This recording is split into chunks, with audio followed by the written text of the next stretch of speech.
If you have not already done so, please open data file A.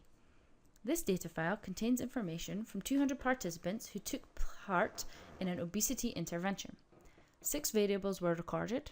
These were age, gender and ethnicity, as well as body mass index or BMI at 3 time points.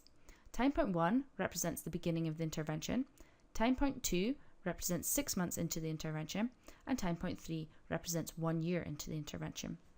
It is possible to look at the difference between the 3 time points in one test, and we will cover this in weeks to come.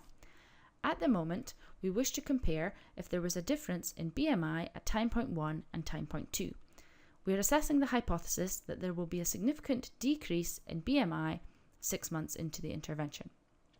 As concluded previously, we will use a repeated measures or paired samples t-test. If you are unsure why this is the correct test, please refer to this week's recommended reading. In order to carry out the test, navigate to Analyze and then to Compare Means.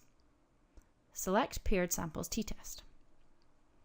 Using the central arrow, move the 2 variables you wish to compare from the box on the left into the box on the right.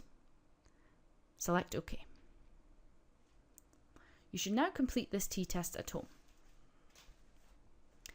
Our output gives us details of the mean of both time points as well as the t-test. We can see here that the mean at time point 1, 32.16, is higher than the mean at time point 2, 30.19. So we can make the general assumption that there has been a reduction in BMI after 6 months. We are unable to accept our hypothesis until we check the results of the t-test to see if this difference was significant.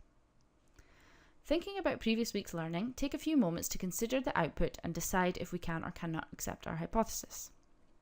Within this video, the t-value, degrees of freedom, and significance value have been obscured.